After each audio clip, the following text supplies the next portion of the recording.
there is a particular kind of heaviness that can greet you the moment your eyes open. It isn't the physical weight of a body still steeped in sleep, but something else entirely, something far more personal. It's the immediate crushing weight of a verdict delivered in the silent courtroom of your own mind before you've even had a chance to register the light of a new day. For so many of us, the very first conscious thought is not one of gentle awakening, but a single, powerful word whispered from a deep and familiar place within. Failure. It echoes in the quiet of the room. A failure to have rested more deeply. A failure to have resolved yesterday's lingering problems. Or perhaps the preemptive, exhausting failure of the day that has not yet even begun. This voice doesn't knock. It owns the place. It arrives instantly, fully formed, a heavy, invisible cloak thrown over your spirit the very second you return to the world of the living. It is a profound and lonely experience to be judged so harshly by the one person you can never escape, yourself. And the great mystery, the quiet, aching question that we will gently hold together tonight is why? Why does this voice so often get the first and final word? From what ancient wellspring does this relentless internal judge draw its unquestionable authority? How has its judgment come to feel more solid, more real than the very pillow beneath your head or the steady beat of your own heart? This is the journey we embark on now. We are not here tonight to wage a war against this voice, to try and banish it, or to build walls high enough to silence it. Such battles only leave us more exhausted. Instead, we are going to do something far quieter, something far more radical and profound. We are going to turn toward it with gentle curiosity. We will learn to understand it. We will trace its origins, not as a fundamental flaw in your character, but as a deeply human and profoundly misunderstood part of your own intricate protective system. And by the time the sun rises, by the end of our time together, you will have discovered a quiet, unshakable sanctuary within yourself, a place of deep, unconditional knowing where that voice of failure simply cannot find a foothold. You will learn to greet your mornings, not with a verdict, but with a quiet sense of neutrality, and perhaps, in time, even a gentle kindness. So for now, let's begin by creating this sanctuary, a protected space in time, right here, right now, where none of that judgment matters. Your only responsibility for this moment is to allow yourself to be present, exactly as you are, with no agenda to fix or to change anything at all. Let your attention settle softly, like dust motes in a sunbeam, upon your physical body. There is no need to adjust your position unless your body whispers for more comfort. Just begin by noticing. Noticing where you are in space. Feel the surfaces that are holding you, supporting you completely. The steady, reliable presence of the mattress beneath you, rising up to meet and hold every curve of your body. The pillow, cradling your head and your neck as if it were made for you alone. Perhaps you can feel the soft weight of a blanket, a gentle grounding pressure that speaks of safety and containment. This is the feeling of being held. For these next moments, you do not have to hold yourself together. You can let go, piece by piece, and trust that you will be completely supported. Now, bring a kind, gentle awareness to your breath. There is no special way to breathe.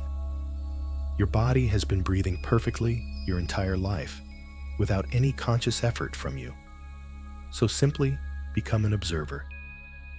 Notice the natural, easy rhythm of your breathing. Perhaps you feel the gentle rise and fall of your chest, Or maybe you notice the expansion and release in your abdomen. Each breath is a physical anchor to this present moment, a moment that is entirely free from the stories of yesterday and the anxieties of tomorrow. This moment is clean. It is new. It is entirely yours. With every slow exhale, you have an opportunity to release just a little bit more, to let go of what is no longer needed. Let's invite a great deep softening to begin its journey through you. Start with the very top of your head, imagining a sense of ease spreading down across your scalp. Let it soothe the small muscles of your forehead, allowing any lines of worry or concentration to smooth away, leaving a sense of wide, open calm. Allow this softness to flow over your temples and around your eyes. Let your eyelids feel heavy, peaceful. Release the tiny, busy muscles that have been working all day to see and to perceive. Let them rest. Now bring your awareness to your jaw.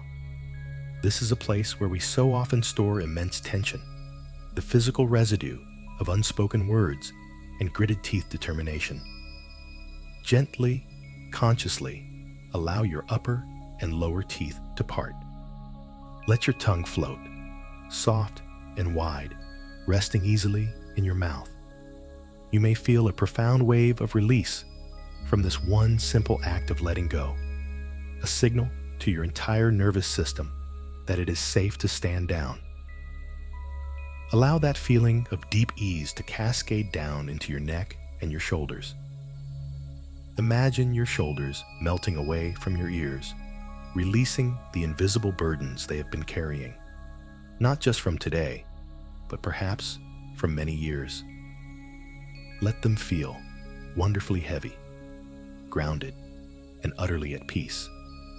Feel this wave of release flowing down through your arms, soothing the biceps and triceps, flowing through your elbows, into your forearms, your wrists, your hands, and all the way out to the very tips of each finger.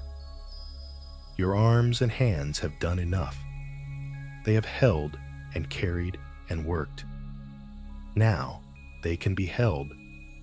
They can rest. Bring your attention now to the great expanse of your torso, your chest and your back, your stomach and your core. This is often where we feel the physical echo of our emotions, the tightness of anxiety, the ache of sadness, the knot of judgment. Without needing to change a single thing, just bring a kind, gentle awareness to this area. With each slow, easy exhale, imagine you are creating more space inside, space for ease, space for peace. You might even imagine your heart having more room to beat, softly and steadily, in a chest that is open and relaxed. Now, let that profound sense of release travel down through your hips, your pelvis, allowing this powerful center of your body to feel heavy, settled, and anchored to the surface beneath you. Let the softening flow down into your legs, releasing any lingering tightness in your thighs, your knees, your calves. And finally, bring your awareness all the way down to your feet. Let your ankles be loose, and let your feet be soft and at ease. They have carried you through so much.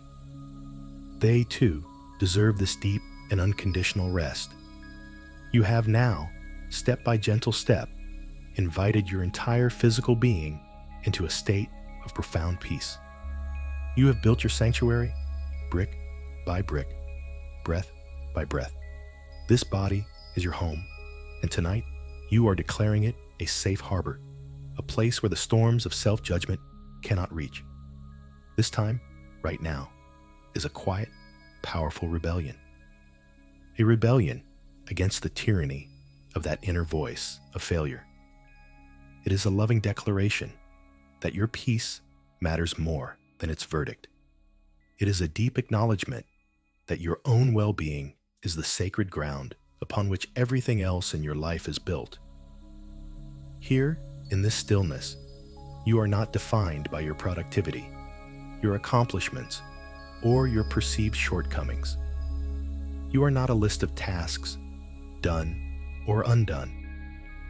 You are simply a human being, resting, breathing, and in that simplicity, you are utterly and completely whole. There is nothing you need to fix tonight. There is nowhere else you need to be. There is nothing you need to prove to yourself or to any imagined audience. You have absolute permission to lay down the immense, exhausting effort of being anything other than what you are in this very moment. Feel the profound relief that comes with that permission. It is a quiet homecoming, a return to the simple, undeniable truth of your own being, a truth that exists far beneath the turbulent surface of thoughts and judgments. This quiet, peaceful space has always been here within you, patiently waiting for your return. It is your birthright. And tonight, we will simply rest here together, allowing this deep sense of peace to sink into our bones, reprogramming our very cells with the forgotten truth that we are and have always been enough, just as we are, right here, right now.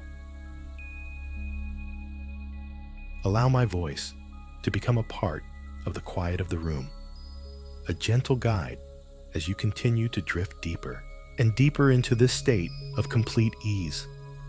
There is no effort required now. You can simply listen or allow yourself to drift. Your subconscious mind will absorb everything that is needed for your healing and your rest. Trust the process. Trust your body's ancient, innate wisdom. You are safe. You are held. And you are at the very beginning of a beautiful journey toward a new kind of morning.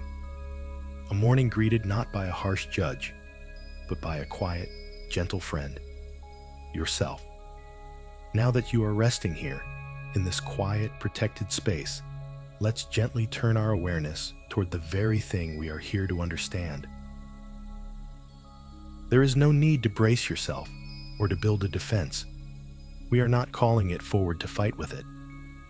We are simply going to look, together, with kind and curious eyes, at the weight of the verdict you have been carrying. Let's speak honestly about the sheer exhaustion of it all. It is a unique and profound form of weariness, isn't it?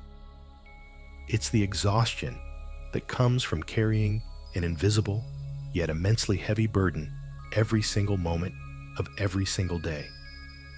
Think of it like a backpack that you were given long ago, a backpack you can never take off. And over the years, without you even fully realizing it, stones have been added to it. A stone for every perceived mistake. A stone for every harsh word you spoke to yourself. A stone for every time you compared your life to someone else's and found yours lacking. A stone for every unmet expectation, every broken promise, every goal that fell just out of reach. The weight has accumulated so slowly, so steadily, that you may have even forgotten what it feels like to walk without it. It has become your normal. But it is the reason you wake up already feeling tired. It's the reason a simple setback can feel like a catastrophic failure. It is the constant, low-level drain on your life force, the energy that is perpetually siphoned off to carry the verdict of not good enough.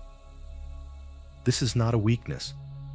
It is a logical consequence of carrying an impossible load. You are not tired because you are failing. You are tired because you have been carrying the very idea of failure itself, and that is one of the heaviest things a human soul can be asked to bear. And how is this weight maintained? Let's look even more closely, again, with that same gentle curiosity. Inside our minds, there often operates a relentless, full-time accountant, a scorekeeper. Its only job is to maintain a ledger of your worth. Every action, every thought, every word is meticulously recorded and judged. It keeps a running tally of your successes and your failures. But have you ever noticed how the accounting is skewed? A small success might earn you a fleeting, quiet checkmark in the positive column, but a perceived failure that is recorded in bold red ink, underlined 3 times, and circled for emphasis. This internal scorekeeper never sleeps. When you are trying to rest, it is replaying conversations from the day, auditing your words, searching for what you should have said differently. When you are looking toward the future, it is calculating the odds of your success based on its vast, detailed records of your past shortcomings. Its favorite tool is comparison. It holds up the curated, polished highlight reels of other people's lives and measures your messy, complex, behind-the-scenes reality against them, always finding you wanting. The game is rigged. The rules are designed so that you can never truly win, so that the balance sheet of your self-worth is always, perpetually, in the red. The finish line is always moving. The moment you achieve something, the scorekeeper raises the bar, pointing out the next thing you must do to prove your value. It is a marathon with no end, and no wonder you feel so deeply, bone-achingly tired. Now let's just take a moment to acknowledge the pain of this. Let's validate the immense frustration of living under the constant gaze of this inner critic. It is a painful way to live.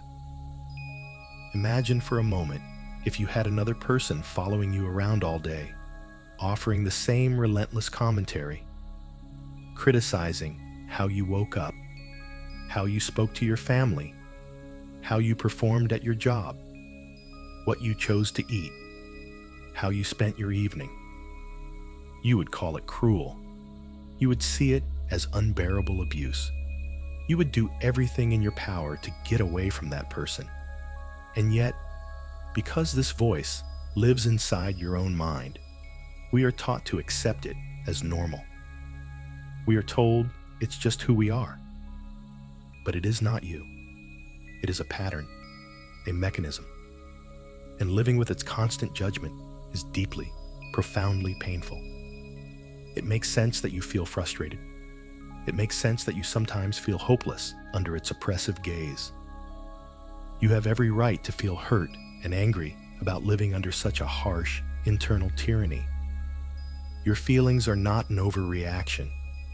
They are a perfectly sane response to an insane inner situation. For tonight, we are not going to try and fire this scorekeeper. We are not going to argue with its accounting. We are simply going to practice the art of witnessing without engaging, just noticing the weight. You might feel it as a tightness in your chest, a familiar, hollow ache in the pit of your stomach, a tension in your shoulders, as if you are physically bracing for the next blow of self-criticism. Allow yourself to feel that just for a moment without needing it to go away. By simply noticing it, by acknowledging, there is that feeling, the weight of the verdict, you are already beginning to change your relationship with it. You are stepping out of the role of the accused and into the role of the compassionate witness. You are not the ledger. You are not the red ink. You are not the final damning tally. You are the quiet, spacious awareness that can notice all of it. You are the one who sees the stones in the backpack. You are the one who understands how heavy they have become. And this witnessing, this gentle, non-judgmental seeing, is the most powerful first step toward freedom. It creates a sliver of space between you and the weight. In that space, there is air, there is peace, there is possibility. Tonight, our only work is to inhabit that space, to notice the habit of judgment without becoming lost in it, to acknowledge the heavy feeling without believing the story it tells. Feel the truth of this for a moment. The pain you have felt is real. The frustration is valid. The exhaustion is earned. And your desire for peace, for a different way of being, is the most natural, healthy instinct in the world. You are not broken. You are a human being who has been carrying a weight that was never truly yours to carry. And by simply seeing it for what it is, a collection of old thoughts, of learned patterns, of misguided attempts to keep you safe, you begin to loosen its grip. You begin to remember that beneath the weight, there is a version of you that is already whole, already worthy, already at peace. That is the you that we are creating a space for tonight. That is the you that is resting here now, learning to simply be. As you continue to rest in this space of gentle observation, watching the patterns of judgment without being swept away by them, it's natural for a certain kind of loneliness to surface. The voice of the inner critic feels so deeply personal, so uniquely yours. It knows your secret fears, your most tender insecurities. It speaks with the authority of someone who has been with you your entire life. And because of this profound intimacy, it's easy to believe that this voice is a sign of some fundamental personal flaw. It's easy to think, there must be something wrong with me for thinking this way. Other people don't seem to be this hard on themselves. I must be uniquely broken. Tonight, I want to offer you a profound and liberating truth, a truth you can let sink deep into your bones as you rest. You are not alone in this, not even close. This voice you hear, this relentless judge and scorekeeper, is not a personal failing. It is a shared, deeply human experience. If we could peel back the roofs of all the houses in your city, in your country, all across the world, and listen to the quiet, internal monologues of the people lying in their beds, we would hear 1,000 different variations of the very same voice. We would hear the echoes of not good enough, too late, should have done more, and what if I fail, whispered in every language on earth. This internal critic is a common, learned pattern of the human mind. It is, in many ways, an ancient and outdated piece of our mental software. Think of it this way. For our distant ancestors living in small, interdependent tribes, social belonging was not just a preference, it was the key to survival. Being cast out of the group meant certain death. So, the brain developed a powerful mechanism for self-monitoring. A part of the mind became hypervigilant, constantly scanning for any behavior that might lead to rejection. It became an inner critic whose job was to police your actions, to compare you to others, to find your flaws before anyone else could, so you could correct them and remain safe within the tribe. Its motto was simple: be critical of yourself before they are, and you will survive. In the modern world, this survival mechanism is still running, but the context has radically changed. We are no longer living in small tribes, but we are swimming in a vast global ocean of comparison. We are bombarded every single day with images and stories of seemingly perfect lives, impossible standards of success, beauty, and happiness. Social media, advertising, even the stories we are told about what a good life looks like, all pour fuel on the fire of this ancient self-monitoring system. The critic's job has gone from protecting you from being cast out of a small group to trying to make you measure up to an impossibly perfect, digitally curated world. The standards it is holding you to are not just high. They are inhuman. They are an illusion. So, let's reframe this struggle. You are not fighting against a personal flaw. You are wrestling with an ancient survival instinct that is now working with faulty, overwhelming data in a world it was never designed for. The struggle is not a sign that you are broken. It is a sign that you are a sensitive, modern human being trying to navigate a bewilderingly complex world with a brain that is still, in some ways, wired for the dangers of the savannah. When you feel that wave of self-criticism, when you feel the sting of not measuring up, remember that you are not alone in that feeling. Millions of other people, at that very same moment, are feeling the exact same thing. It is a shared burden of our times, a collective ache.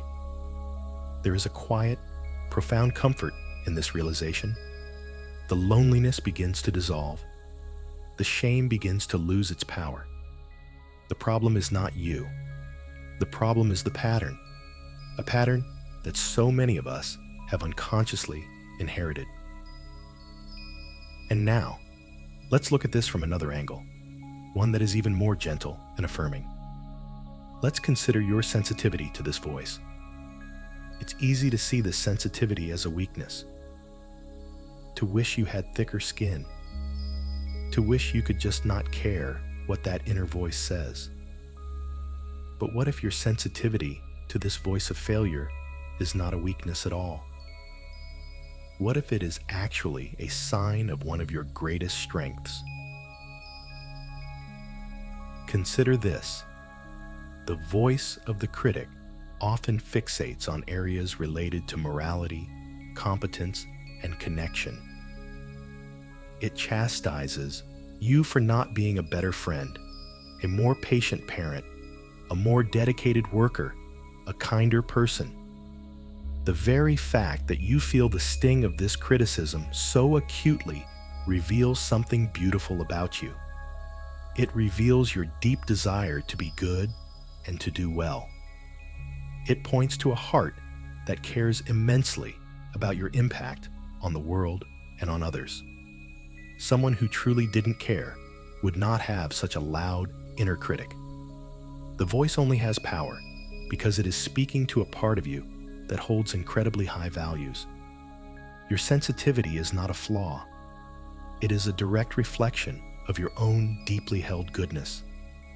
It is a testament to your conscience, your empathy, and your desire to live a meaningful life. The voice's message is harsh, and its methods are painful, but the reason it affects you so much is because, at your core, you are a person who cares deeply. So, tonight, as you rest here, can you hold this new perspective? Can you allow this sense of normalization and validation to wash over you? Let the knowledge that you are not alone in this struggle be a soothing balm. Let it release you from the prison of believing you are uniquely flawed. And can you begin to gently reframe your sensitivity? See it not as a vulnerability to be ashamed of, but as evidence of your own compassionate heart. You are not weak for feeling the pain of self-judgment. You are tender-hearted. You are conscientious. You are a person who wants more than anything to be a force for good. From this place of understanding, everything can begin to shift. The harsh inner critic is no longer a monster to be slain, but a misguided, ancient part of you that can be understood. The pain it causes is not a sign of your brokenness, but a shared human experience that connects you to others rather than isolating you. And your own sensitivity is not a liability, but the very signature of your soul's best intentions. Nothing is wrong with you. You are simply human, navigating a human challenge with a deeply human heart. Let this gentle truth be the foundation upon which we build a new way of relating to yourself. Let it be the soft ground you can rest upon tonight and every night to come. Now that we have established this new compassionate ground, the understanding that this voice is a shared human pattern, not a personal flaw, we can take the next step. This step doesn't involve arguing with the voice or trying to silence it. It involves something much quieter and far more powerful. We are going to consciously create a safe, quiet room inside your own mind, a space from which you can observe the voice of the judge without getting caught in its storm. This is the beginning of a profound separation, a gentle unfusing of your true self from the relentless critic that has, for so long, pretended to be you. Imagine, for a moment, that your mind is a large, spacious house. For much of your life, you have been living in the same room as the critic, perhaps even sharing the same chair. Its voice has been right in your ear, so close and so constant that you have come to believe its voice is your voice. Its thoughts are your thoughts. Its judgments are your truth. It has been an incredibly cramped and noisy way to live. Tonight, we are simply going to stand up, walk out of that room, and find another. Imagine yourself walking down a quiet hallway in this inner house. You notice a door you may not have paid much attention to before. You turn the handle and it opens easily. You step inside and you find a room that feels instantly peaceful. Perhaps it has a large, comfortable chair. Maybe there is a window looking out onto a calm, serene landscape, a still lake, a quiet forest, or a sky full of gentle stars. The air in this room is calm and the light is soft. This room is your sanctuary. It is the seat of your awareness, the home of the compassionate witness that is your true self. From this room, you can still hear the voice of the critic. It's in the other room, down the hall. But its voice is muffled now. It's no longer a deafening shout in your ear, but a distant sound. You can observe it without being consumed by it. This is the crucial distinction we are cultivating tonight. The separation of you, the calm, compassionate observer in this quiet room, from the voice, the relentless, anxious critic in the other. You are not the voice. You are the one who hears the voice. This simple shift in perspective is the key to everything. It is the beginning of true freedom. When the voice begins its familiar monologue, "You didn't do enough today. You'll probably mess up tomorrow. You're so far behind everyone else." You no longer have to take it personally. You don't have to believe it. From your quiet room, you can simply notice it. Ah, you can say to yourself, with a sense of gentle detachment, there is the voice of the judge again. It is telling its familiar stories of failure. You are not agreeing with it. You are not arguing with it. You are simply labeling it. You are identifying it as a mental event, a pattern of thought, rather than as an absolute truth about who you are. The moment you do this, you reclaim your power. You are no longer the defendant in the courtroom, helplessly listening to the prosecution's case. You are now the impartial observer in the gallery, watching a familiar play unfold on stage. You know the script. You know the characters. And because you are separate from it, it no longer has the same emotional hold on you. Let's deepen this feeling with an analogy. Imagine that the voice of the judge is like the weather. For your entire life, you've been living outside, exposed to the elements. When the storm of self-criticism comes, you are drenched by the rain of its accusations, battered by the winds of its anxiety, and chilled by the ice of its judgments. You believe you are the storm. It feels completely overwhelming and all-encompassing. But this quiet room we have built is your shelter. It is a warm, dry house with a sturdy roof and a large, clear window. Now, when the storm comes, you are no longer outside in it. You are safe and warm inside, watching the storm from your window. You can see the lightning flash, a harsh thought of self-recrimination. You can hear the thunder roll, a wave of shame or fear. You can watch the rain beat against the glass, a torrent of worried what-ifs. You can observe the full intensity of the storm, but you are not touched by it. You are not wet. You are not cold. You are safe. The storm is real. The thoughts and feelings are happening, but they are happening outside of you, the observer. The storm is an event passing through the landscape of your mind, but it is not the landscape itself. And most importantly, you know that all storms, no matter how fierce, eventually pass. The clouds will break. The sun will return. The landscape of your mind will be calm and quiet once more. This is the power of the witness perspective. It allows you to honor the reality of your inner experience, the thoughts, the feelings, the judgments, without identifying with them. You are not the weather. You are the sky. You are the vast, open, spacious awareness in which all weather patterns, sunshine, clouds, and storms arise and pass away. Let's practice this right now. Settle into the feeling of being in your quiet, safe room. Feel the comfort of the chair, the peace in the air. Now, allow a thought from the inner critic to gently come to mind. Perhaps a familiar refrain about something you feel you have failed at. Don't force it. Just let one surface naturally. As it appears, instead of getting entangled in it, try this. Say to yourself, silently, I am noticing the thought that I am a failure. Do you feel the subtle but profound difference? You are not saying I am a failure.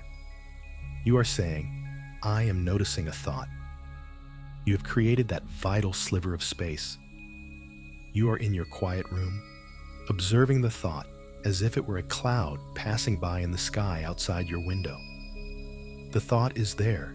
You can see it, but it is not you. It does not define you. It is simply a piece of mental weather. Let it float by. You don't need to push it away or change it. Just watch it from your place of safety until it dissolves back into the vastness of your mind. This is a skill, a form of mental muscle memory that you can develop over time.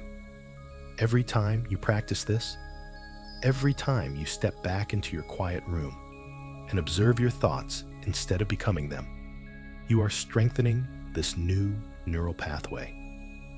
You are weakening the old habit of fusion and reinforcing the new, liberating habit of compassionate detachment. You are teaching your nervous system, on the deepest level, that it is possible to feel safe and calm even when the mind is producing stormy thoughts. This is not about building a wall against your own mind. It is about building a home within it, a place of unwavering peace and unconditional self-acceptance, a place you can return to again and again, a sanctuary where you are always safe, always whole, and always free. For the rest of our time together tonight, let this quiet room be your anchor. Let this be the place from which you listen, from which you rest, and from which you heal. Resting here, inside the safe and quiet sanctuary of your own awareness, you can begin to feel a different kind of possibility emerge. You have seen how the weight of the verdict has exhausted you. You have understood that this inner critic is a shared human pattern, not a personal flaw. And you have found a place within yourself from which you can observe its storms without being swept away. From this newfound position of safety and gentle detachment, we can now extend a profound invitation. It is an invitation for a great release. Tonight, right now, you have permission to lay it all down. Think for a moment about the immense, continuous effort you have expended your entire life, holding yourself to such a high, painful, and impossible standard. It is a full-time job with no holidays and no pay. It is the job of constant self-monitoring, of relentless self-improvement, of perpetually striving to be worthy in the eyes of an inner judge who can never be satisfied. It is the exhausting work of carrying that heavy backpack of stones, of managing the endless ledger of your perceived faults, of always trying to be better. It is a striving that comes not from a place of joyful expansion, but from a place of deep fear. The fear that if you ever stop, if you ever rest, you will be revealed as the failure you have always suspected you are. Tonight, that work is over. The shift is ending. You have permission to clock out.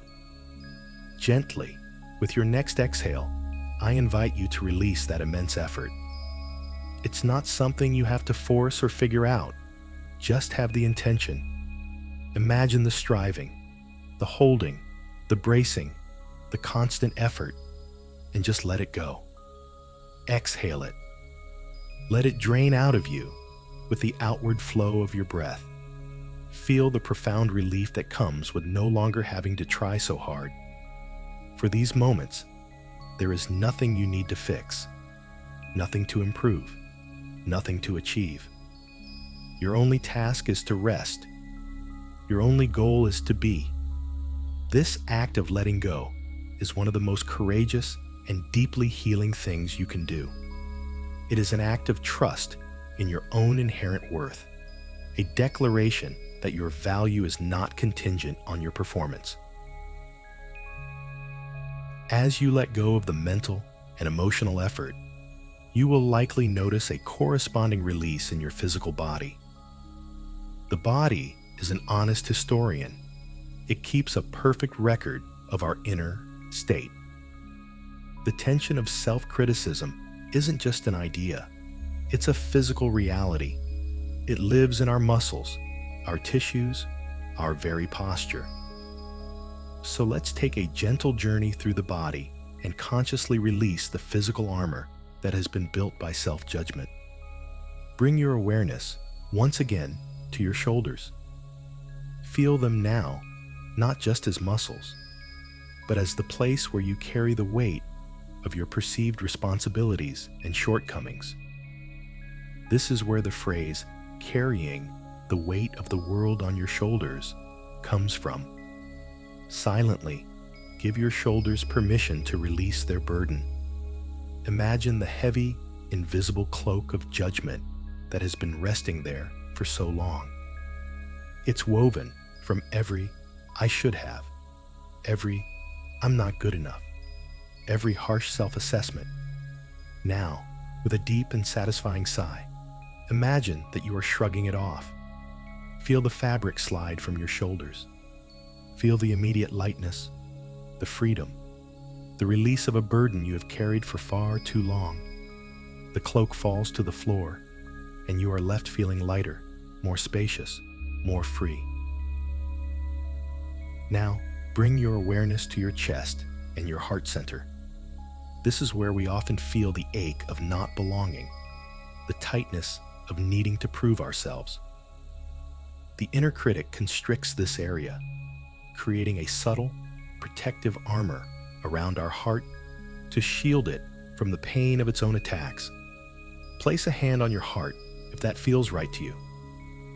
Feel the gentle warmth of your own touch. With your breath, consciously breathe space and softness into this area. Imagine your breath is a warm, golden light, melting away any hardness, any constriction, any armor. With each inhale, you breathe in self-acceptance. With each exhale, you release the fear of being judged. Let your chest soften and open. Feel the quiet, steady rhythm of your own heart, a rhythm that has been with you from the very beginning, a rhythm that affirms your life, your existence, completely independent of any judgment. Let this wave of release flow down into your stomach, your solar plexus. This is a place of power, of will, but it is also where we often feel the knots of anxiety and the pit of fear. The constant judgment creates a state of low-level chronic threat, and our gut often reacts by clenching, by tightening, by preparing for a fight that never comes. So, breathe into your belly. Let it be soft. Let it expand fully with your inhale and release completely with your exhale. Let go of the need to hold everything in, to keep it all together. You are safe enough in this moment to let your belly be soft and vulnerable. Releasing the tension here sends a powerful signal of safety to your entire nervous system. It is a physical declaration that the war is over. There is no need to brace for impact anymore. You are safe. You are at peace. This process of letting go is like a great internal spring thaw. The ice of self-criticism, which has kept parts of you frozen and rigid for so long, is beginning to melt under the gentle warmth of your own awareness and permission. The energy that was once locked up in tension, in bracing, in holding on, is now liberated. It is free to be used for healing, for restoration, for deep and profound rest. And so, let this be our gentle affirmation for tonight, a truth that we allow to settle into every cell of our being. You have carried this heavy cloak of judgment for long enough. You have performed the exhausting labor of self-criticism for long enough. You have held the tension of impossible standards in your body for long enough. Tonight, you have permission to let it fall. You have permission to lay it all down. There is nothing more you need to carry. The only thing required of you now is to soften, to release, and to receive the deep, healing peace that is your birthright. Feel the truth of this permission resonating through you. It's not a temporary reprieve. It is a fundamental shift in your contract with yourself. You are gently, lovingly terminating the employment of the harsh taskmaster. You are stepping down from the witness stand. You are walking out of the courtroom. And you are entering a space of unconditional rest. Allow this feeling of release to be your anchor as you drift. Every time a thought of striving or judgment appears, you don't need to fight it. You can simply acknowledge it and remember, I have permission to lay that down. Then, gently return your awareness to the feeling of physical softness, to the gentle rhythm of your breath, to the simple, profound peace of just being. As you rest in this state of deep release, having laid down the heavy cloak of judgment, a new space opens up. A space for a deeper, more compassionate kind of curiosity. We have seen the inner critic as a harsh judge, a relentless scorekeeper. We have felt the pain and exhaustion it causes, and our natural instinct is to see it as an enemy, a malicious force within us that we must vanquish. But what if that is only one part of the story? What if we were to look at this part of ourselves not with fear or anger, but with a gentle, inquisitive compassion? What if we were to ask a radical question? What is this judge's misguided, positive intention? This is a profound shift in perspective. It requires us to move beyond the surface-level harshness of the critic's words and to feel for the deeper motivation, the hidden fear that drives its behavior. Let's explore the possibility that this judging voice is not, at its core, a malevolent entity trying to harm you. Instead, let's consider that it is a misguided protector, a primitive, deeply anxious part of you that is desperately trying to keep you safe, to push you toward success, and to prevent you from experiencing pain, rejection, or failure. Its methods are clumsy. Its tone is harsh. Its strategies are often counterproductive and painful, but its underlying intention, buried deep beneath the layers of criticism, may be one of protection and care. Think of it like a guard dog that has been poorly trained. It barks ferociously at everything: friends, family, the mail carrier, because it can't distinguish between a real threat and a perceived one.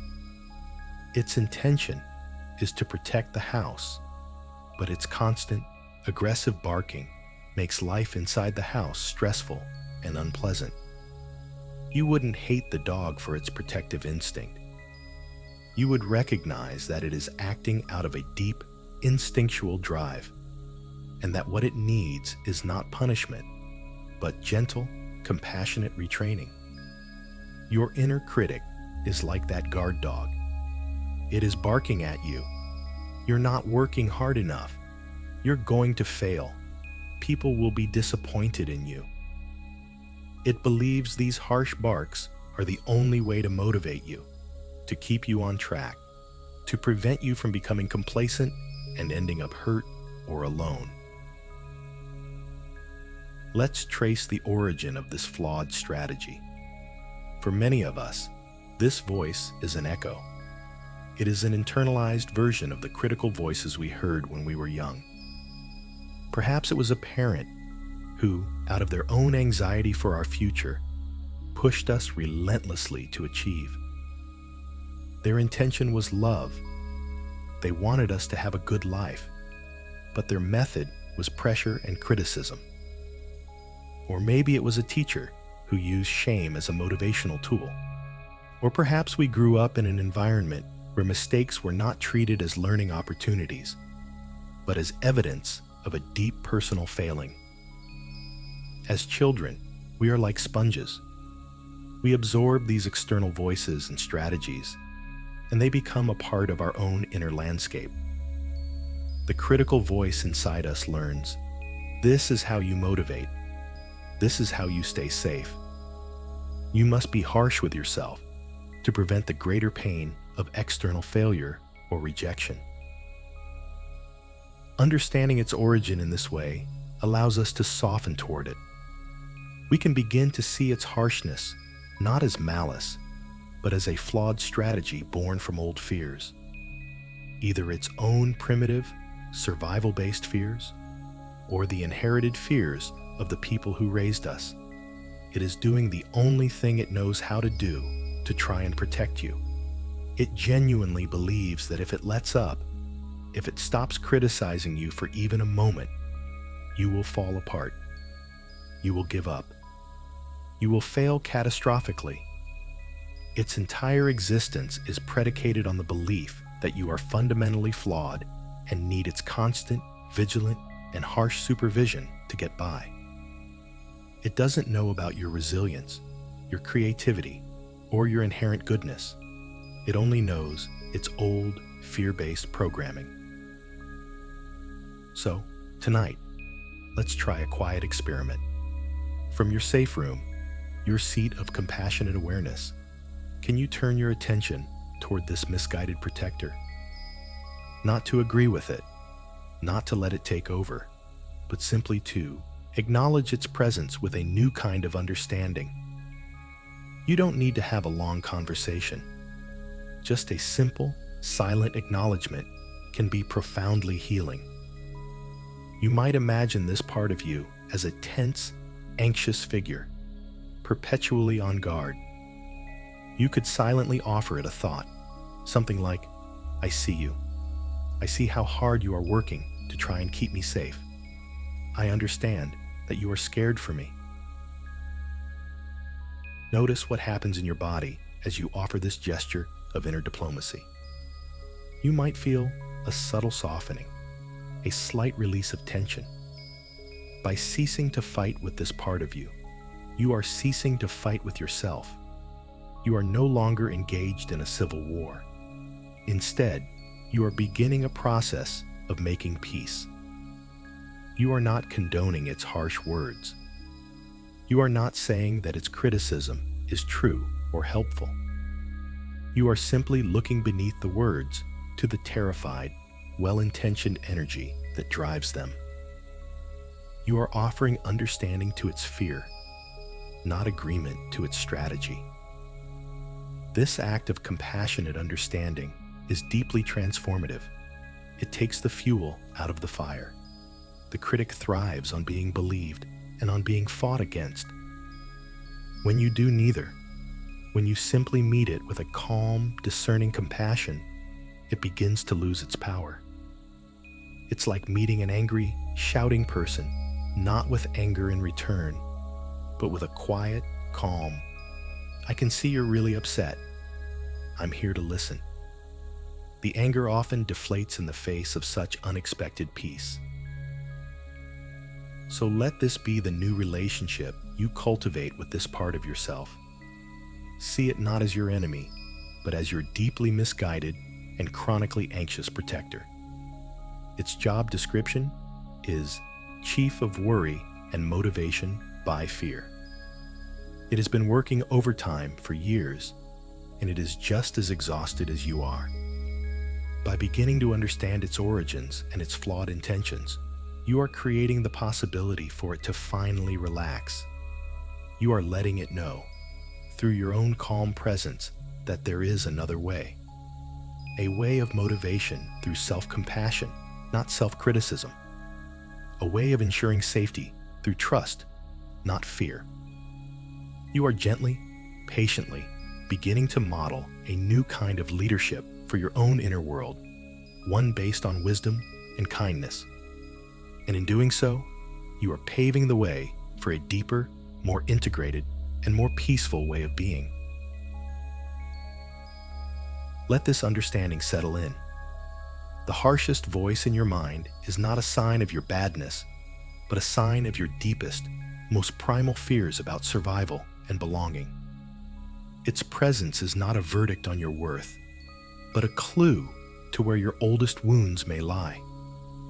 And your ability to meet it with this gentle, curious compassion is the key that will unlock a profound and lasting healing. You are not at war with yourself. You are simply learning to bring peace to all the parts of you that have forgotten what it feels like to be safe.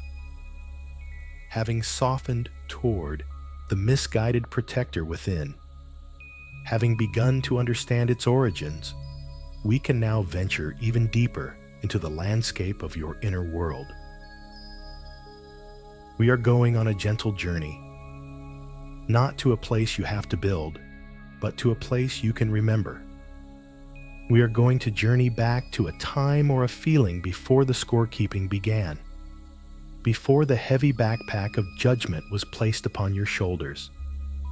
We are going to reconnect with the part of you that simply exists, the part of you whose worth is not and has never been in question. This part of you has always been there, quietly waiting beneath all the noise, all the striving, and all the fear. Let your mind drift back now, in a soft, unfocused way. There is no need to find a specific, detailed memory. We are searching more for a feeling, an essence. Can you remember a time, perhaps in very early childhood, when you were simply absorbed in the act of being? A moment of pure, unself-conscious existence. Maybe it was the feeling of sunlight on your skin as you sat in the grass, watching a line of ants march by. There was no judgment in that moment, no thought of, "Am I doing this right?" Or, "What should I be doing instead?" There was only the warmth of the sun, the feeling of the grass, and the quiet fascination with the tiny world before you. In that moment, you were completely present, completely whole. Your existence was its own justification. Or perhaps you can recall the feeling of being completely lost in play, building something with blocks, drawing a picture with crayons, or simply running for the sheer joy of it. In those moments of flow, the inner critic is silent. There is no scorekeeper, no judge. There is only the creative impulse, the joy of exploration, the immediate sensory experience of the world. Your worth wasn't tied to the quality of your drawing or the sturdiness of your block tower. The value was in the act of creation itself, in the uninhibited expression of your being. Can you touch the edge of that feeling? The freedom of it, the simple, uncomplicated rightness of it. That is a part of you that has never left. It has only been overshadowed.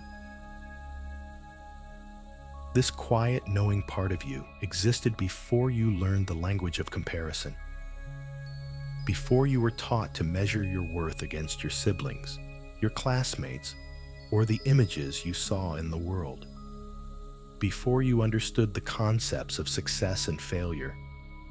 There was a time when you were simply you, a unique constellation of energy, curiosity, and sensation. You experienced emotions, joy, sadness, anger, fear, as pure energy, like weather passing through you. You didn't judge yourself for having them. They were just a natural part of the experience of being alive. This is your original nature, your inherent self.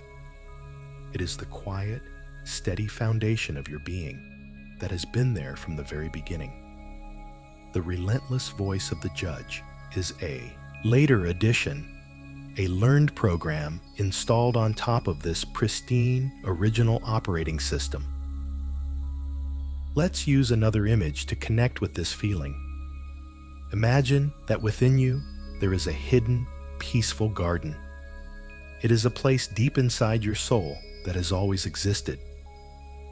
When you were a child, you spent much of your time in this garden. It was your natural habitat. But as you grew, the world began to make demands. The winds of expectation, the storms of criticism, and the harsh sun of comparison began to blow. And so, to protect yourself, you slowly, unconsciously, built walls around this garden. You spent more and more of your time outside the walls, in the noisy, demanding world of doing and achieving, trying to manage the chaotic weather. You may have even forgotten that the garden was still there. You may have come to believe that the stormy, external landscape was all there was. But the garden has never gone away. The harsh winds of judgment have never touched it.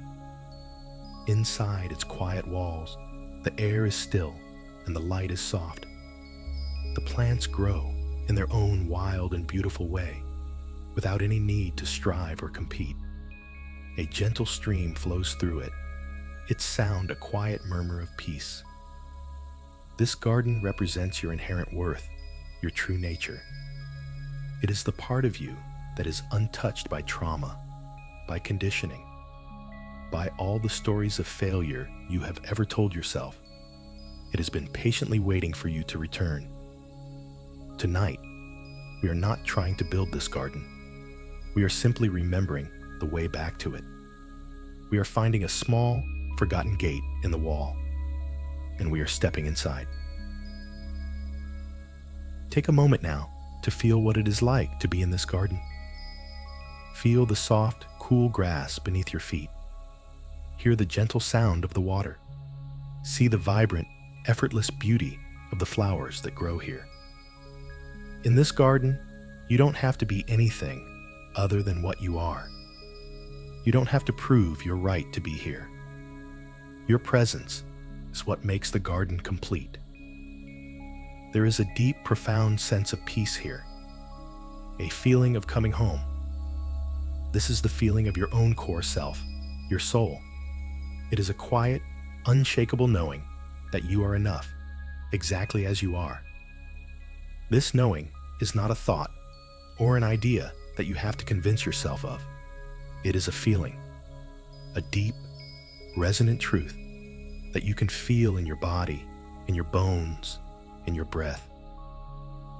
This is the part of you that the inner critic can never touch. The critic belongs to the world outside the walls, the world of doing and measuring. It has no jurisdiction here in the inner world of being. By learning to return to this garden, even for a few moments each day, you begin to change your entire orientation to life.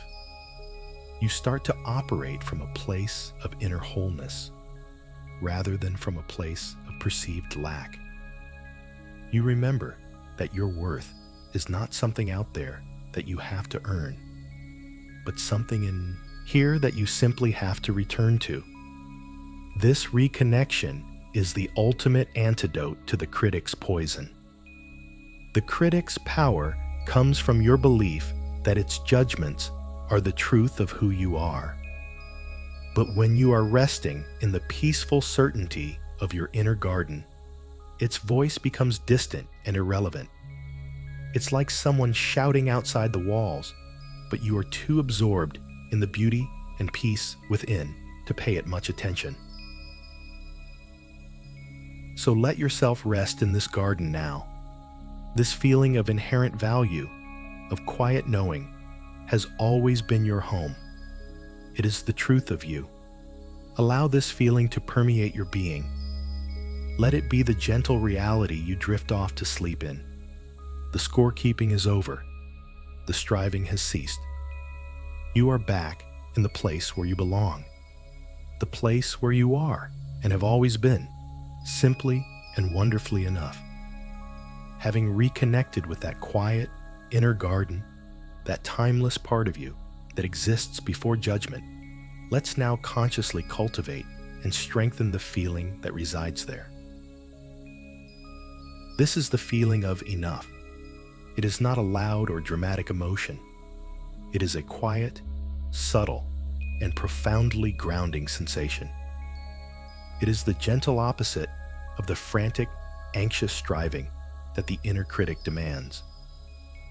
Where the critic creates a feeling of lack, a perpetual hunger for more validation, the feeling of enoughness is one of quiet satiety. It is the feeling of coming home to yourself and finding that everything you need is already here.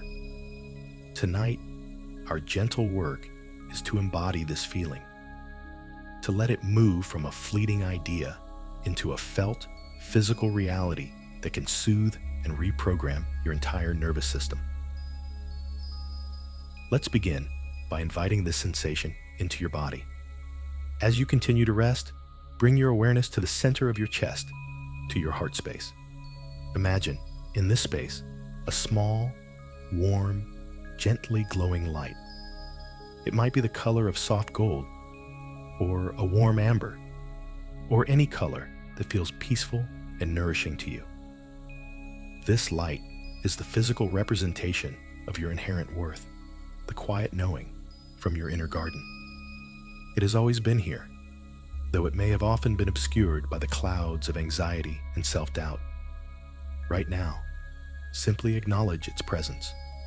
See it there, steady and calm.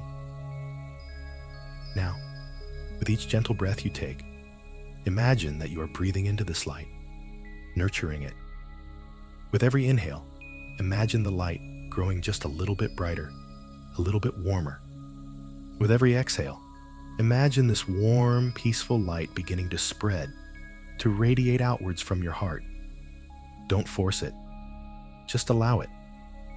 Imagine this warmth spreading through your chest, melting away any lingering tightness or armor. Feel it flowing up into your shoulders, releasing the last remnants of the burdens you have carried. Let it pour down your arms, filling your hands with a sense of gentle, quiet capability. There is nothing to prove. Your hands are enough. Now, allow this warm light of enoughness to flow downwards from your heart into your solar plexus and your belly. Feel it soothing the places that have held anxiety and fear. Imagine this light filling your core with a sense of deep, unshakable stability. It is the feeling of being grounded in your own being, rooted in your own worth. This is the feeling that you are fundamentally okay, that at your center, all is well. This quiet confidence has nothing to do with external accomplishments. It is an inner state of being, a peace that is independent of circumstances.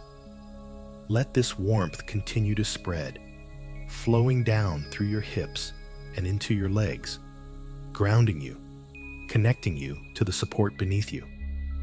Feel it travel all the way to the tips of your toes. Your entire body is now filled with this gentle, warm, golden light. It is the physical sensation of enoughness. Take a moment to just be with this feeling. What does it feel like? It may feel like a deep stillness, a quiet peace, a sense of relief. It might feel like a gentle hum of contentment, a feeling that there is nowhere else you need to be, nothing else you need to be doing. This is a radical act in a world that is constantly telling you to be more, do more, and have more. To simply rest in a state of feeling enough is a powerful form of rebellion. It is a declaration of your inner sovereignty. You are stepping off the hamster wheel of endless striving and choosing to rest in the quiet truth of your own completeness. Let this feeling be a gentle antidote, a soothing balm that counteracts the critic's poison. The critic's poison is the lie that your worth is conditional. It tells you you will be worthy when you achieve this goal, when you fix this flaw, when you finally get it all right. It places your worth in a perpetually receding future that you can never quite reach. But the feeling of enoughness is the truth that your worth is unconditional. It is not something you have to earn. It is not something you can lose. It is your birthright. It is the very essence of your being. It is inherent in the fact that you are here, breathing, alive. You are a unique and unrepeatable expression of life, and that, in and of itself, is the very definition of worth. Let this affirmation sink into you, not just as a nice thought, but as a felt reality, supported by the warm, glowing sensation you have cultivated in your body. Your worth is not something you have to earn. It is your birthright. Repeat it silently to yourself if it feels right. Feel the resonance of these words as they align with the warm light filling you. Let this be the new truth that you allow to settle deep into your subconscious mind.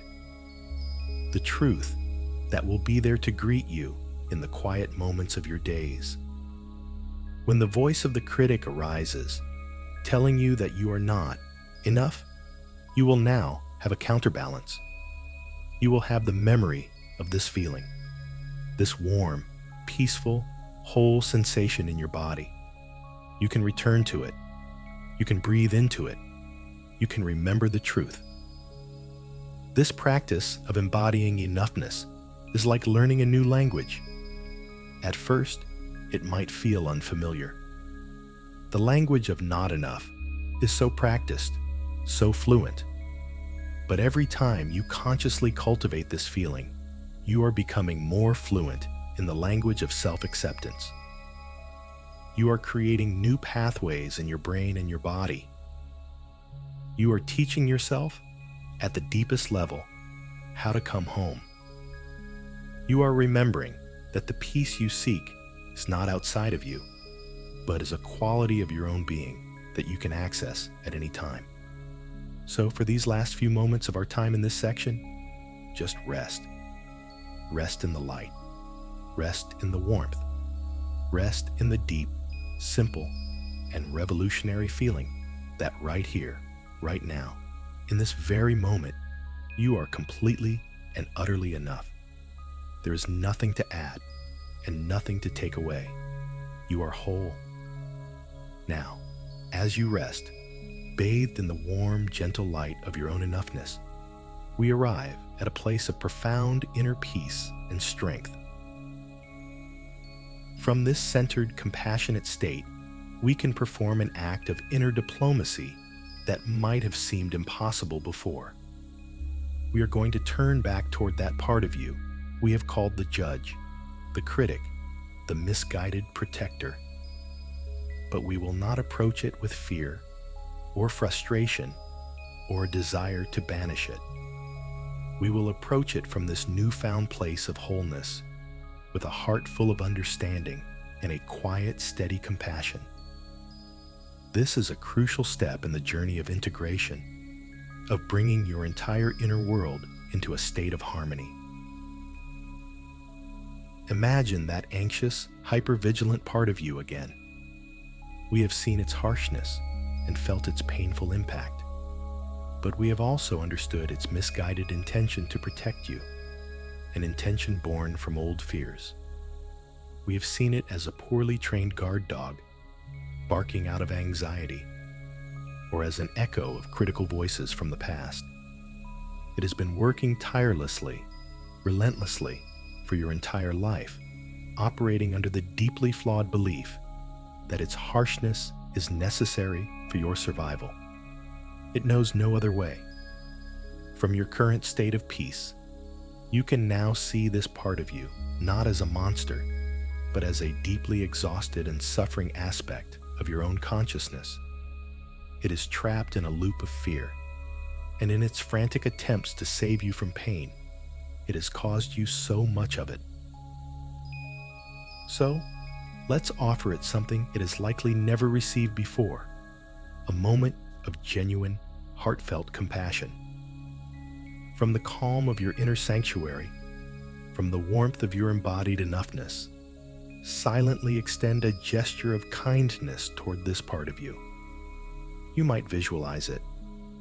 Perhaps you see it as a tense, shadowy figure huddled in a corner, or as a frantic, overwhelmed administrator buried under piles of ledgers and lists of your supposed failings, or simply as a knot of anxious energy.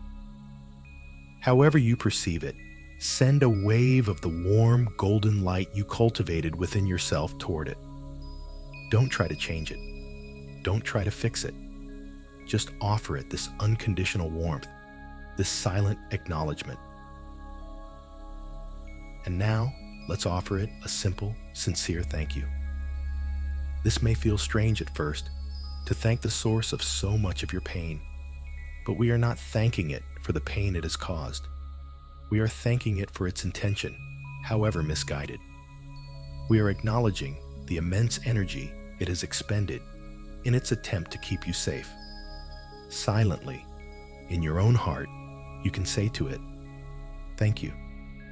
Thank you for trying so hard to protect me.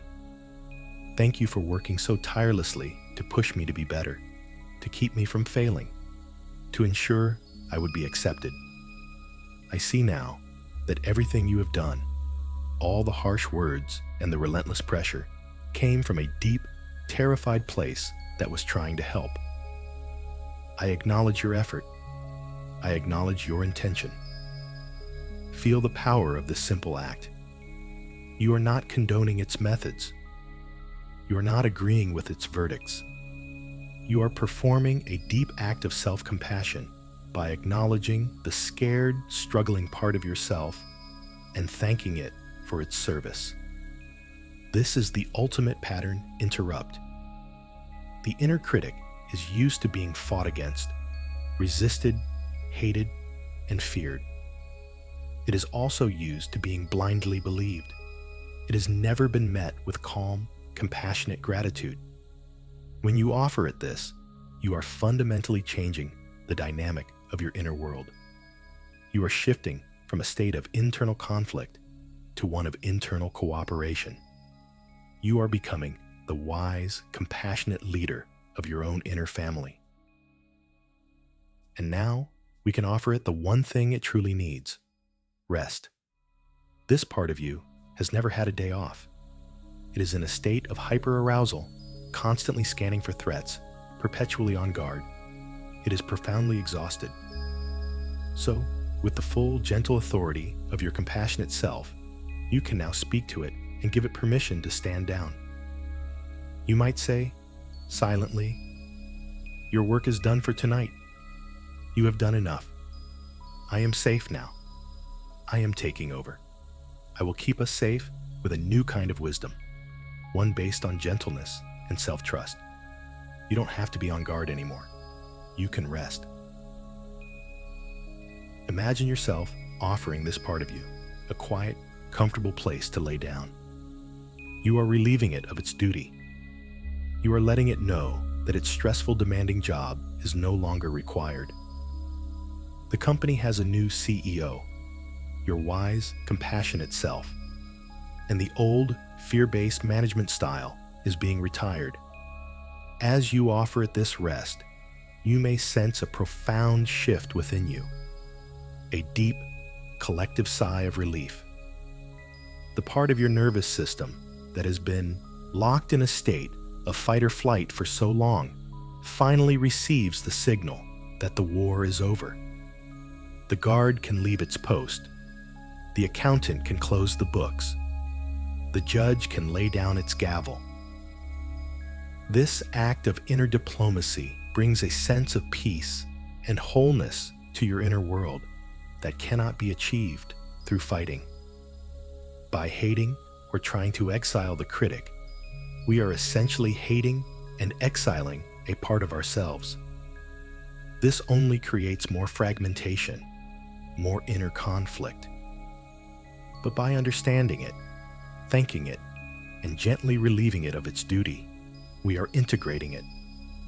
We are bringing a lost, scared part of ourselves back into the fold, back into the warmth of our own compassionate heart. It doesn't have to disappear. It simply has to transform. Its immense energy, which was once used for criticism and fear, can now be repurposed for discernment, for wisdom, and for healthy self-protection. It can evolve from a harsh critic into a wise advisor. So rest now in this new, integrated inner landscape. A landscape where all parts of you are welcome, where the scared parts are soothed, the tired parts are rested, and the wise, compassionate self is at the helm. This is what it feels like to be whole, not to be perfect, not to be free of all negative thoughts, but to have a spacious, kind, and wise enough heart to hold all of your experiences and all parts of yourself without judgment. This is the deep, sustainable peace that you are cultivating. It is a peace that comes not from winning a war, but from declaring a truce. A peace that says, everyone belongs here, everyone is welcome, and tonight, everyone can finally rest. As you settle into this profound state of inner harmony, with all parts of you invited to rest, let's take a moment to honor a strength within you that the voice of failure has consistently overlooked. For years, that voice has been writing a story about you, a story of inadequacy, of mistakes, of not being enough. It is focused exclusively on a distorted and incomplete version of your history. Tonight, we are going to turn our attention to the vast, unwritten chapters of that story. We are going to remember and acknowledge the quiet, immense resilience that you have demonstrated day after day after day. This isn't about puffing yourself up with false praise. It is about looking at the evidence with clear, compassionate eyes and seeing a truth that has been there all along. Think for a moment of all the mornings you have woken up, not just the good mornings, but every morning. Think of the mornings you have woken up with that familiar, heavy weight of dread in your chest, the voice of the critic already whispering its litany of failures before your feet even touch the floor. Think of the mornings after a sleepless night, when your body ached with fatigue and your mind felt foggy and raw.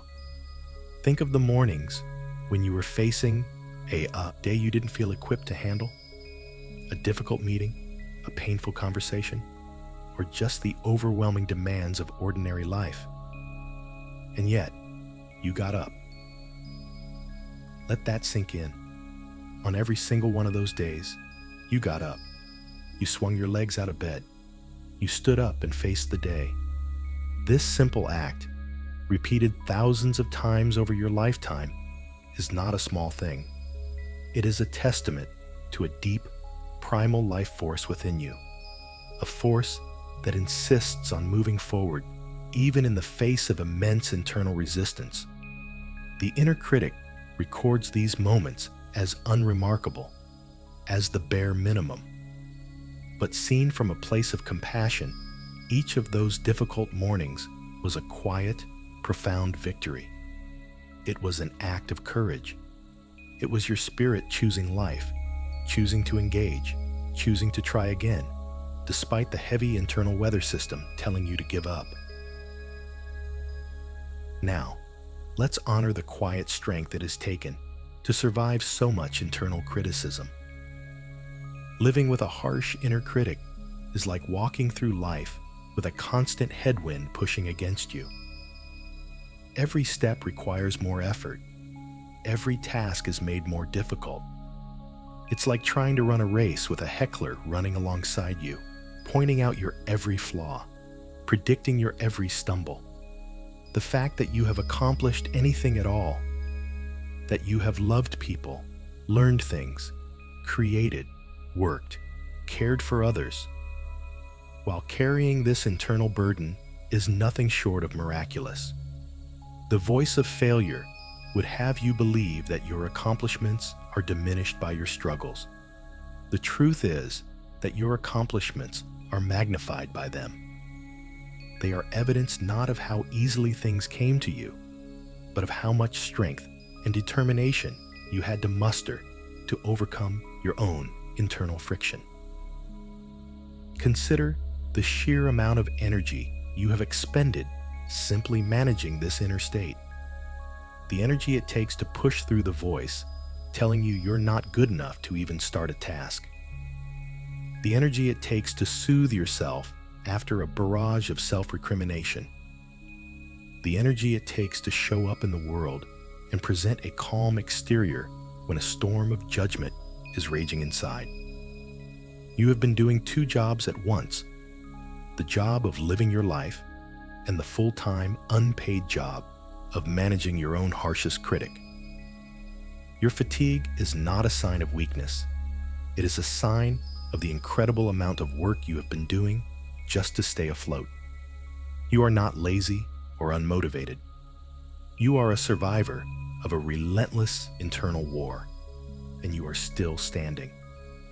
That is the very definition of resilience. Let this new perspective wash over you, a gentle wave of truth that cleanses the old, familiar story of failure. Let's frame it with a clear, simple affirmation, allowing it to settle deep into your being. You are far more resilient than the voice of failure would have you believe. This is not wishful thinking.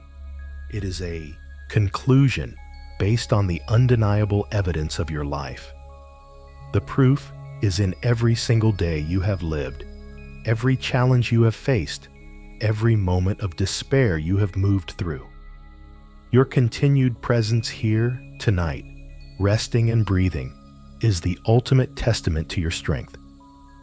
The critic's narrative is a fiction, a ghost story designed to keep you small and scared. Your resilience, however, is a fact. It is written into the very fabric of your being. Think of a time you truly thought you couldn't go on, a time when the weight felt absolutely unbearable.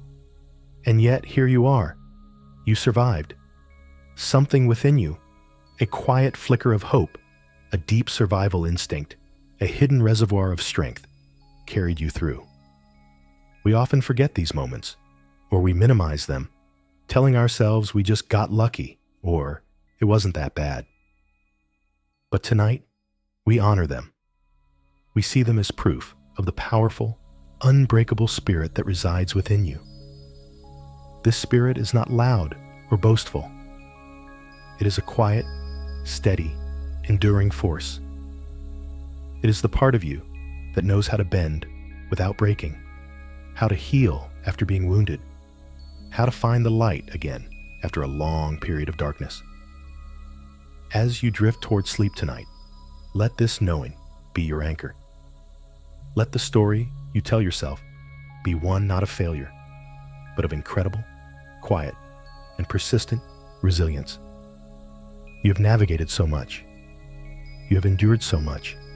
You have shown up for life, again and again, with a heart that, despite everything, is still capable of seeking peace, of seeking connection, of seeking healing. This is your true legacy. This is the real story of you, and it is a story worthy of the deepest respect, the most profound honor, and the gentlest, most unconditional compassion. Let this truth hold you as you sleep, reminding you that whatever tomorrow brings, you have within you everything you need to meet it. You have a strength you have forgotten, a courage you have dismissed, and a resilience that is more powerful than any voice that could ever try to tell you otherwise. Rest in this knowing. Rest in the truth of your own quiet, magnificent strength. You have earned this peace. You have earned this rest. You have always been, and will always be, resilient. As you rest deeply in the truth of your own resilience, feeling the quiet strength that has carried you this far, let's use this peaceful, receptive state to do something gentle and proactive. We are not going to try to control the future or force a particular outcome. Instead, we are simply going to plant a seed of a different kind of morning, a seed of peace and self-acceptance planted in the fertile ground of your subconscious mind as you drift towards sleep. The mind, in this state, is incredibly open to suggestion. The harsh critic has been thanked and allowed to rest. The anxious parts have been soothed, and what remains is a quiet, open space, ready to receive a new possibility. For so long, the moment of waking has been claimed by the old pattern. It has been a moment of instant contraction, of bracing for the verdict of the inner judge. The neural pathway from waking to self-criticism is well worn, like a deep groove in a record. We are not going to try and fight this old pathway. We are simply going to create a new one, a gentle alternative, a quiet side path that leads to a place of peace. And we begin by creating a clear, felt sense of what this new morning could be like. So, let your mind drift forward, just for a moment, to the instant you will wake up tomorrow. There is no need for a detailed picture, just a sense of the feeling. Imagine the moment your consciousness begins to return to your body, that soft, liminal space between dreaming and waking.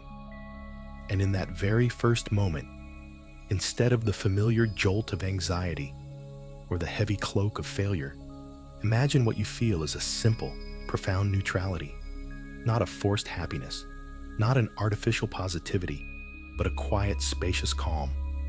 The absence of the verdict, a moment of pure, unjudged being.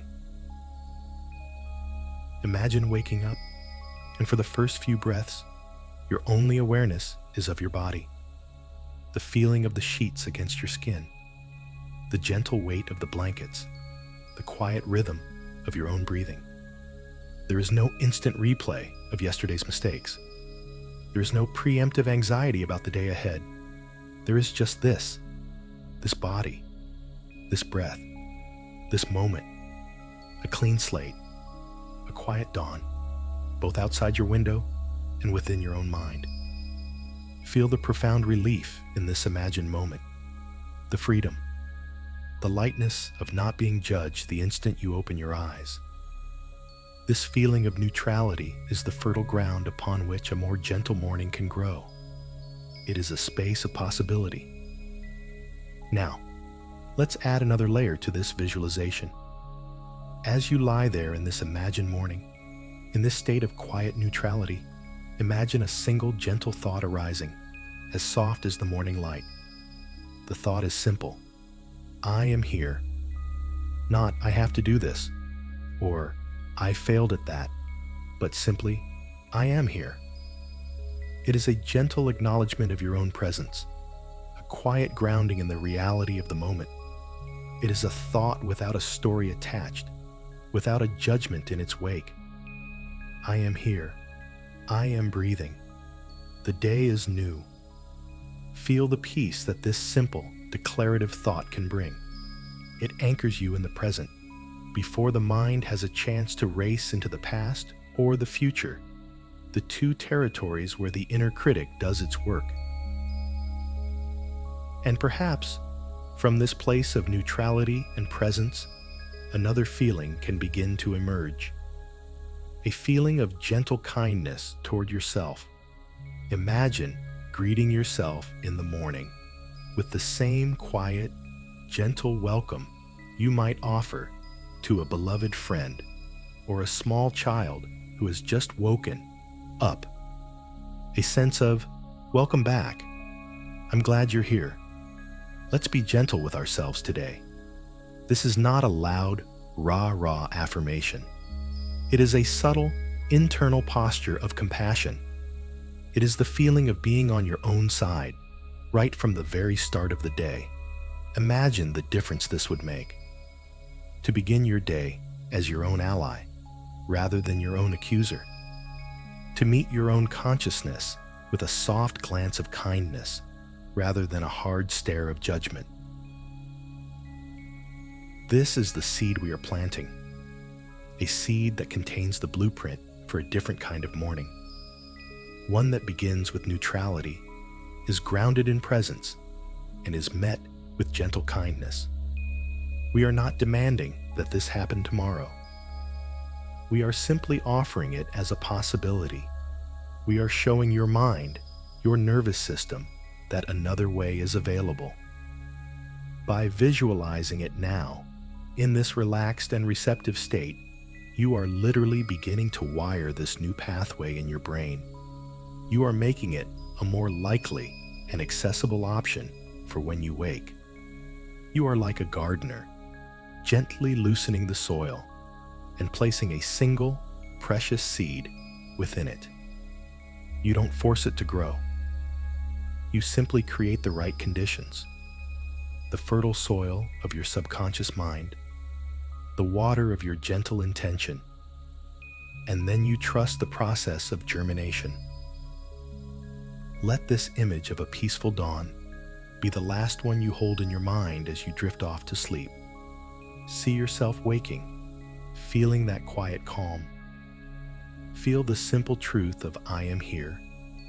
Sense the gentle warmth of being on your own side. This is not about adding another task to your to-do list. Be kind to myself in the morning.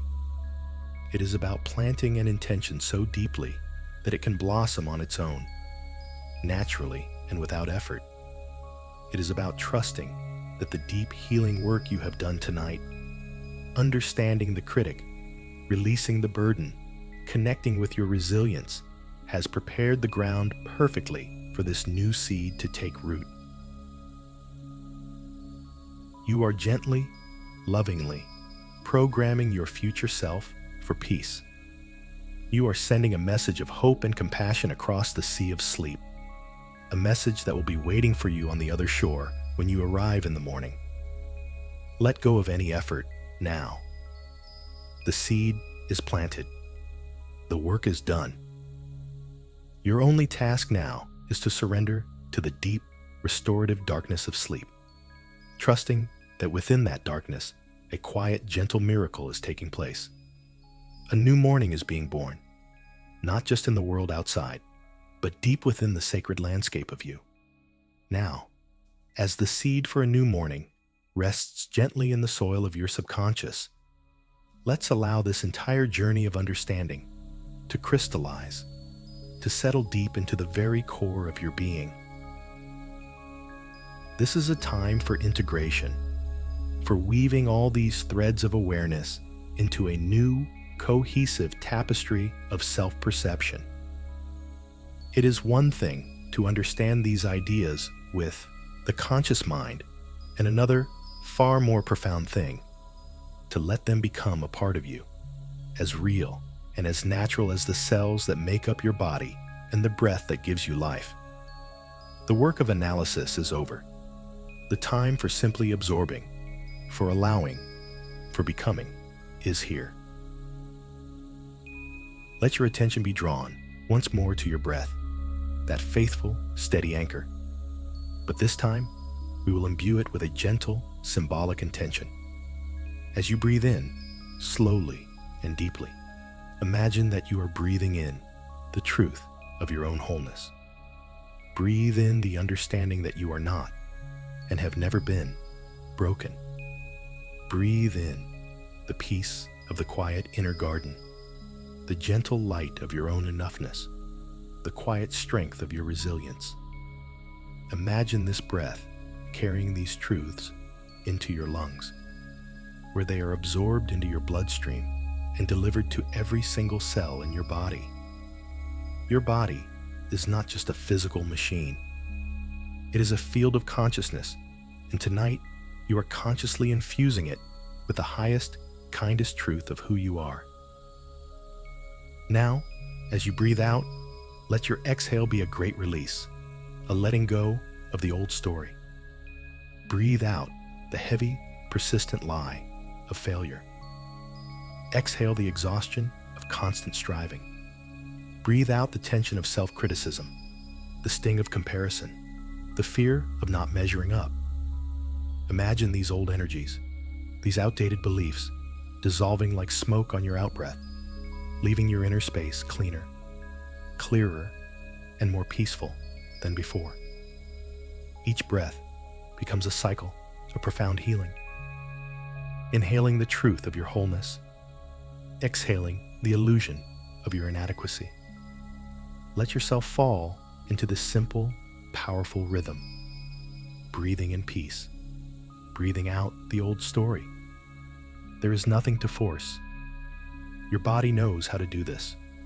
You are simply giving it the permission and the gentle guidance to do so. Feel this new truth becoming part of you. Feel it settling in your bones, a deep, resonant knowing that you are already whole. Wholeness does not mean perfection. It does not mean being free from flaws or never making mistakes. Wholeness means that you encompass everything. You are the light and the shadow. You are the strengths and the vulnerabilities. You are the successes and the lessons learned from what the old story called failures. You are the wise, compassionate self, and you are the scared, misguided inner critic who is learning to rest. Wholeness is about ending the inner war and embracing all of yourself with a radical, unconditional acceptance. It is the understanding that nothing needs to be cast out. Everything belongs. And in this embrace of all that you are, you find a peace that perfectionism could never offer. Let this understanding weave itself into the fabric of your being. Imagine it as a gentle, luminous thread, mending the places within you that have felt torn apart by self-judgment. Feel this thread stitching you back together, not into a rigid, flawless statue, but into a beautiful, resilient tapestry, where even the knots and the seemingly mismatched colors contribute to the overall strength and beauty of the whole. This new truth is becoming your default state. Peace is becoming your new baseline. Self-acceptance is becoming the air you breathe. Think about it this way. For so long, The operating system running in the background of your mind has been the not enough program. It has colored every perception, informed every decision, and consumed vast amounts of your energy. Tonight, through this journey of compassionate awareness, you have been installing a new operating system. We can call it the already whole program. It runs silently, efficiently in the background. It doesn't eliminate challenging thoughts or difficult emotions, but it holds them in a context of fundamental okayness. It creates a background hum of peace, a quiet, unshakable confidence that no matter what happens on the screen of your life, the underlying hardware of your being is sound, complete, and worthy. You do not need to consciously think about this process anymore. As you drift toward sleep, the integration will happen on its own. Your subconscious mind, the wise and powerful steward of your deepest being, has received the message. It has heard your intention for peace. It has felt your compassion for all parts of yourself. It has accepted the new story of your resilience and wholeness. And in the quiet, mysterious hours of sleep, it will go to work, weaving these new truths into your very essence. It will prune the old, thorny pathways of self-criticism and nurture the new, gentle pathways of self-acceptance. It will consolidate these new understandings, making them a more permanent and accessible part of who you are. Your only job now is to trust this process. Trust that the healing is happening. Trust that the change is taking root. Trust that even when you are not aware of it, this gentle revolution of self-love is unfolding within you. You have set in motion a powerful wave of healing, and all you need to do now is allow it to carry you. Allow it to hold you. Allow it to transform you as you rest. The most profound changes often happen not when we are striving, but when we are surrendering. And sleep is the ultimate surrender. It is a nightly act of trust, a letting go of control, an allowing of the deep, mysterious, and wise processes of life to restore and renew us. So surrender to this process now. Let go of the need to understand it all. Let go of the need to remember every step. Just rest in the feeling, the quiet, resonant feeling of wholeness that is now alive within you. It is as real as your own heartbeat. It is as true as your own breath. You are peace. You are whole. And you are becoming more and more yourself with every moment that passes. Now, the time for active awareness, for gentle inquiry, and for conscious integration is drawing to a close. A great, deep softening is beginning to call to you. All the work has been done. The seeds have been planted. The truths have been absorbed. The inner truth has been declared. There is nothing more you need to figure out tonight. There is nothing left to analyze or understand. The only task that remains is the sacred, simple act of letting go, of allowing your mind, your body, and your spirit to descend into the deep, healing well of sleep. This is the great softening. Begin by letting go of all mental effort. Throughout this journey, your mind has been gently focused, engaged in understanding and visualization. It has done beautiful work. And now, it is time for it to rest. Release the need to hold on to any particular thought or feeling. If thoughts arise, as they naturally will, see them not as problems to be solved, but simply as clouds drifting through the vast, quiet sky of your mind. You don't need to follow them. You don't need to engage with them. Simply let them come and let them go.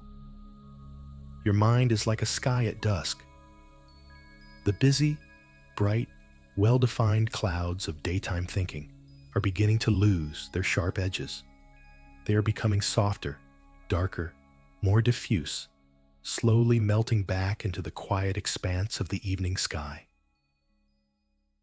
Imagine your thoughts are like leaves floating on a slow-moving river. As one appears, you gently place it on a leaf and watch it drift peacefully away, down the stream and out of sight. Another thought may come, and you do the same. There's no urgency, no judgment. It is just the gentle, steady process of emptying the mind, of letting the river flow on its own, carrying away the debris of the day. You are not the thoughts. You are the calm, steady riverbank, watching them all float by. More and more, the space between the thoughts begins to grow, and in that quiet space, there is peace, there is rest, there is the gentle pull of sleep. Now, let this profound sense of release deepen its journey through your physical body. Your body has already let go of so much tension tonight, and now it is ready for the final, complete surrender. Feel the gentle but insistent pull of gravity, a friendly force inviting you to become heavier, softer, more deeply settled. Feel the weight of your head on the pillow, completely supported, utterly at rest.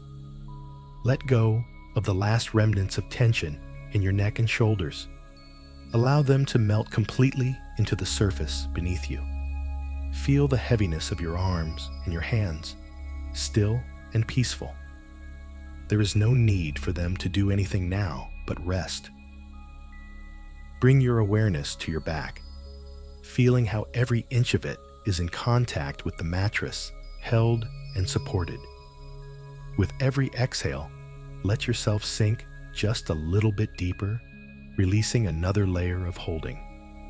Feel the weight of your hips and your pelvis, a solid, heavy anchor grounding you in this present moment of deep peace. And feel your legs, heavy and warm, completely relaxed from your thighs all the way down to the tips of your toes. Your entire body is now invited to become wonderfully, deeply heavy, a pleasant, comforting heaviness that signals a complete release of all effort and all control. Your body knows how to sleep. It is its birthright, its natural healing rhythm. All you need to do is get out of the way and allow it to do what it does so perfectly.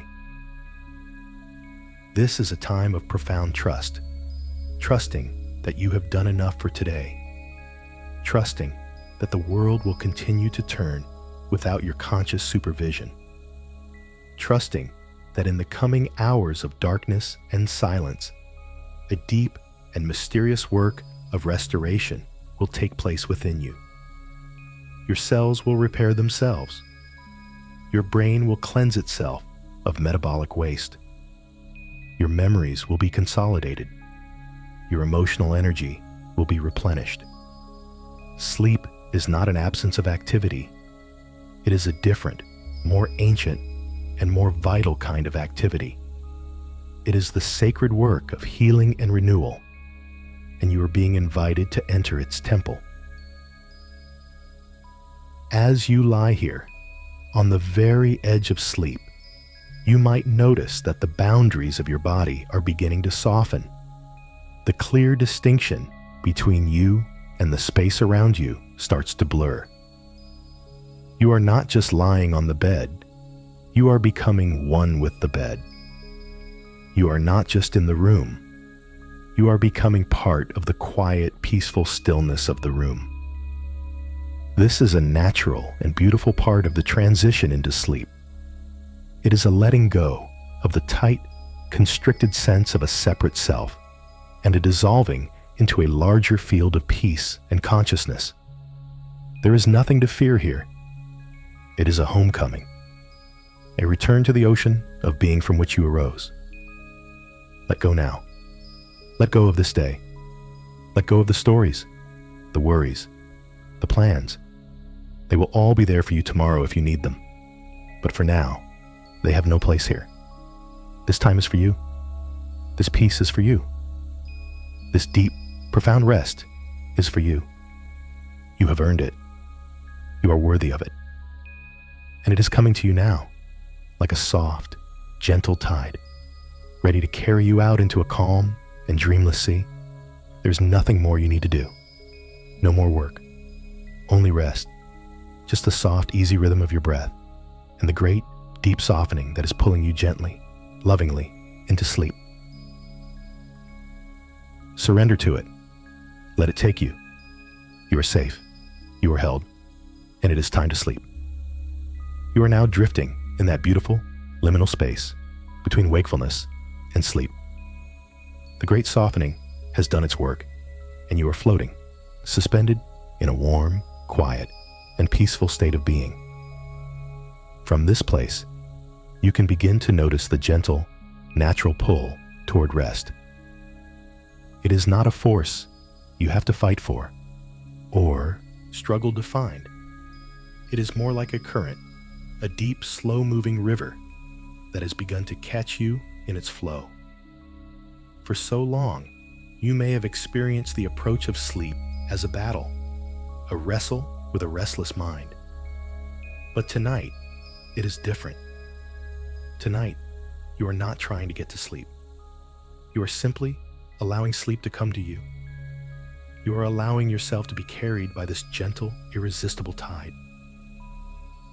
Feel this pull now.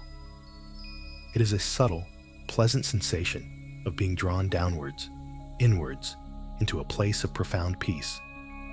It is the body's wisdom, calling you home. It is the mind's deep yearning for silence. It is your soul's need for restoration. There is no need to resist this pull. There is no need to even consciously cooperate with it. You can simply allow it to happen. Trust this current. It knows exactly where you need to go. It is taking you to a place of deep healing, a place where the noise of the world cannot reach you, a place where you can be completely and utterly restored. With this gentle current, let the very last attachments of the day begin to drift away. Imagine you are standing on the bank of that slow-moving river we spoke of earlier. One by one, you can place any lingering thoughts, any remaining worries, any fragments of conversation from the day onto the surface of the water. Watch them as they are caught by the current and begin to float away. There goes a worry about tomorrow. Watch it drift downstream until it is just a tiny speck in the distance, and then it is gone. Here comes a memory of something left undone.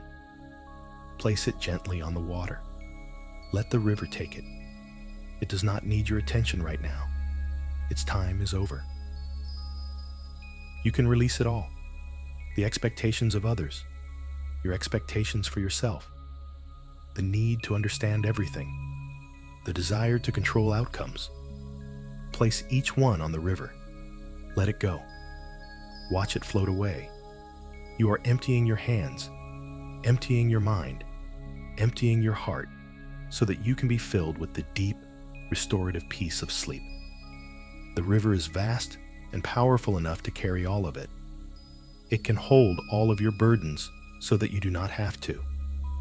Your only job is to release your grip, to open your hands, and to let them go. Feel the lightness that comes with this release. A profound sense of freedom. You are unburdened. You are light. You are free to drift. And now, a gentle, profound reassurance spoken to the deepest part of you. There is nothing more you need to do. Let this sentence be a key, unlocking the very last door of effort in your mind. There is nothing more you need to do. The day is complete. You have done enough. You have been enough. You have felt enough. You have thought enough. The cycle is finished. The time for doing is over. And the time for being, for simply resting, has come. You can lay down all your tools. You can put away all your plans. You can release the very identity of the one who has to do things. Tonight, You are simply the one who rests. Sleep is coming to you now. It is not something you have to chase. It is a gift that is being given to you, a gentle presence that is drawing near. You can feel it in the heaviness of your eyelids. You can feel it in the slowness of your breath. You can feel it in the quiet stillness that has filled your entire being. It is like a soft, warm blanket being gently draped over you. A blanket of peace, of silence, of forgetting. It is covering you from head to toe, tucking you in, making you feel safe and secure. Allow yourself to be covered by this blanket. Allow yourself to be held by this deep, nourishing darkness. The small, chatty, conscious part of your mind, the part that has been listening to my voice, can now go to sleep. Its work is done. It can hand over the reins to the older, wiser, deeper parts of your consciousness, the parts that know how to dream, the parts that know how to heal, the parts that know how to connect with the great mystery of the universe. You can trust these parts of yourself completely. They will watch over you as you sleep. They will guide you through the landscapes of your dreams. And they will bring you safely back to the shores of morning, renewed and restored. So just let go. Let go of the need to listen. Let go of the need to be aware. Let my voice become just a sound, a murmur in the quiet of the room, a gentle vibration that is rocking you ever deeper into sleep. The words no longer matter as much as the feeling behind them, a feeling of deep care, of profound safety, of unconditional permission to rest. You are being held. You are safe. And the gentle, irresistible pull of sleep is now becoming all-encompassing. Let it take you. Surrender completely. There is nothing to fear. You are simply going home. Home to the place of deep rest where your soul can be renewed. The tide is here. Just let it carry you out. And so you drift. No longer you, the person with a name and a history, but you, the consciousness, a wave returning to the ocean. The shoreline of the waking world grows distant now. Its details fade. The concerns of the day, once so sharp and pressing, are now just soft, blurry shapes in the mist. Everything is quiet. Everything is gentle. Here, in this deep space, you are held in an immense and loving safety. This is the great restoration, the sacred pause, the time when the soul breathes out completely. The seed of a new morning is safe within you, sleeping as you sleep, gathering strength in the fertile darkness. You do not need to tend to it. You do not need to worry about it. It knows what to do. Life knows what to do. The part of you that has worried for so long, that has strived so hard, it is in a deep and dreamless sleep now. It is finally being healed. All night long, you will be held in this cradle of peace. Every breath you take is a breath of renewal. Every moment you are asleep, you are being remade. You are enough. You have always been enough. The universe has never doubted your worth, not for a single moment. Tonight, you are simply remembering what has always been true. You are whole. Every piece of you belongs. The broken places are where the light comes in, and tonight, the light is pouring in, a gentle, healing balm. And it is time to sleep, time to let go of the last thread, time to surrender completely to the deep, silent, loving mystery. Just let go now. Let go completely and sleep. Sleep now. Deep, peaceful sleep. Just sleep.